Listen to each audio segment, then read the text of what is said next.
Hello friend and welcome on in. Today I'm bringing you along as I thrift pieces to slowly build my dream cottage home.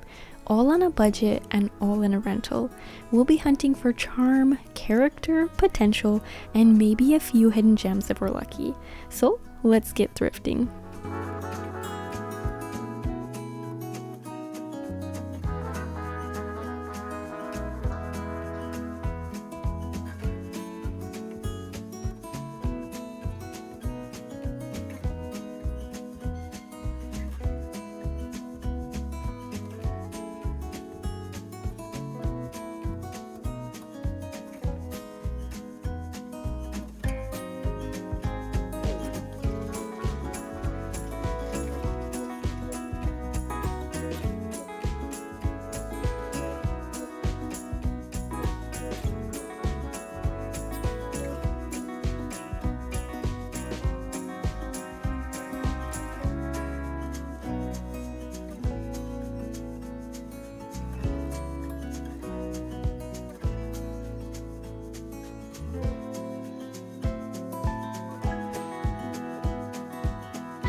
I've made it home and I'm so excited to show you what I ended up bringing back. I have a vision for how I want this space to feel, but I'm not entirely sure yet if these pieces will bring that feeling to life. The first thing I want to show you is this lamp I thrifted for my son's room. The bedrooms in our rental don't have overhead lighting, so lamps are a must. And when his string lights in his room died, this suddenly became quite urgent. When I bought this lampshade, I knew right then and there at the store that I didn't actually love it. I wish the shade angled out more, as it just feels a bit dull. But when I thrift, I usually grab what we need and know that we can refine things over time as better pieces come along. So for now, I'm gonna try and work with this one. I've seen some beautiful DIY pleated lampshades on Pinterest that feel very cozy and cottage-like, and I'm wondering if I can recreate something like that here. I was tempted to go buy new fabric for this project, but instead I'm challenging myself to use something from my own stash. So let's see if there's anything here that might actually work.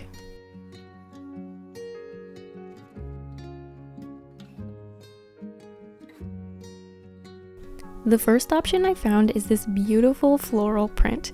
I love how this fabric has so much black on it, matching the bottom to the base. Absolutely perfect. So this is definitely a good contender. The next option I found was yet another beautiful floral print. I absolutely love the neutral florals on this print and how it's such a good match to the very bottom of the base. So this is how this one's looking. to give you an idea of what it might look like when it's done. And then I did have to remind myself that this lamp is for my son's room, and so perhaps florals wouldn't be the best pick, just a bit too girly. So instead, I did find this neutral fabric that is a pretty decent match to the bottom. So I think this is what I'll go with, and we'll see how it turns out. To get going on this project, I first measured the height of my lamp and then cut all of this fabric into tiny strips. I cut my strips at 1.5 inches, and then afterwards I folded those strips in half and ironed them down to kind of thicken up the fabric and then also provide a smooth finish and a way to hide that raw edge when it comes time to glue it onto the lampshade. This will all make more sense in just a moment as I get going here. So here's what the prep work looks like, and hopefully I cut up enough little strips because I definitely did not do the math.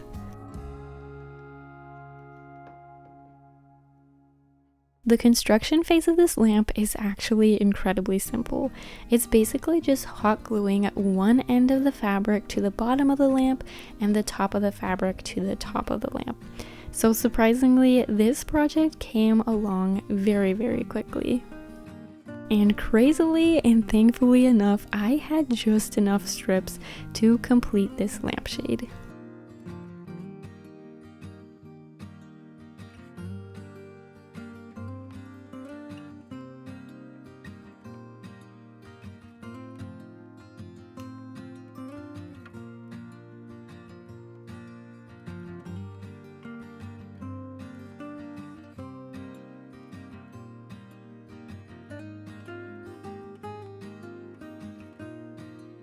I'm definitely not feeling good about that lampshade right now. I'm gonna have to give it some space and come back to it in a bit. But for now, I want to show you my next thrift. It might not look like much, but I'm actually really excited about what it could become. I recently started thrifting pillowcases for a sewing idea I've been wanting to try. I think this newest creamy white pillowcase is just the right color. Here are just a few others I've thrifted to get started on my stash for this project. The plan is to attempt my very first quilt. I've never made one before, so I am a bit nervous, but also so excited to see if I can pull it off. So let me show you my inspiration for it. So the plan is to make my first quilt for my son. He's only 18 months old, so I feel like that's the perfect beginner-friendly size of a quilt as he's so small. And then, as you can tell from these pictures, all the quilts that I've gathered are composed of simple squares, another very beginner-friendly way to get started into this. But not only is it beginner-friendly, but I also just love the style and the cottage feel that it gives. So this is definitely what I'm going for. And then as far as the styling goes, I think this looks absolutely adorable in the living room, hanging off of a chair as a statement piece. This little chair is something I've been working on in my own living room, and I feel like if I shuffled things around, I could definitely make a potential quilt in the future for this space as well. Now, as far as styling the quilt in my son's room goes, this is what I'm thinking. I absolutely love the look of the wooden beds. I feel like it gives the perfect cozy cottage feel. I love this little Christmas tree in the middle and that cute little dresser, and these 3 little beds next to each other absolutely melt my heart.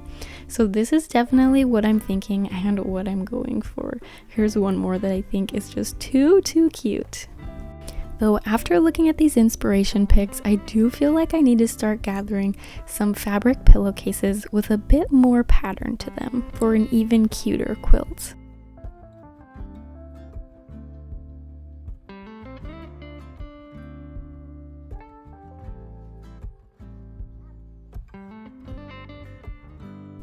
The last thrift I want to show you is for a space I'm still growing in, and honestly not the most confident in. When I picked this apron out, I didn't actually love this side, but the tiny florals were too sweet to pass up. I'm hoping it gives me a little extra motivation in the kitchen. And while we're in here, I want to troubleshoot that lamp, but first, let me show you what I'm attempting to make today. I'm trying out a 4-ingredient banana oat bar. It's simple, just mashed bananas, oats, peanut butter, and chocolate chips. But I'm hoping it becomes one of those easy homemade staples that we can put on repeat in our kitchen. I've been pushing myself to try more homemade snacks instead of grabbing store-bought ones. So we'll see if these make the cut as being a staple in our house. While these bake, I want to revisit that lamp because what I had in mind and what I ended up with are two very different things. So this is actually what I was going for when I was talking about a pleated lamp. A beautiful lamp that gives off that cottage feel. But as I look at these, I do notice this one is my least favorite. And I do think perhaps it's because of the shape, as these other lamps, they do come out at more of an angle. So I'm hoping that's my issue, but I'm honestly having a hard time pinpointing it all. I'm not quite sure if it's the fabric, the shape, the way that I glued them on with not enough distance between the two. I'm just not quite sure. I do think it's a bit of the shape, but I would love to hear your thoughts and ideas as to how I can revive this lamp. I did come across one other idea that I had never thought of and I wanted to show you. I don't know if you've heard of this before, but did you know you can actually paint these lampshades? This girl painted hers with little bugs, which I absolutely adore, as my son also loves little bugs. So perhaps this could be another option, as maybe just the pleated lamps are a little too girly, or maybe they're not fitting for a little boy's room. I'm not sure. You'll have to let me know and weigh in on this conversation to help me pick this project back up. As for now, I think I'm just gonna put it out of my mind and have a little snack and treat myself. Friend, I want to thank you so much for joining me today. If you're interested in more cozy homemaking, intentional motherhood, and budget thrifting, I'd love to have you stick around and subscribe. I hope you have a great week, and of course, I'll see you next time.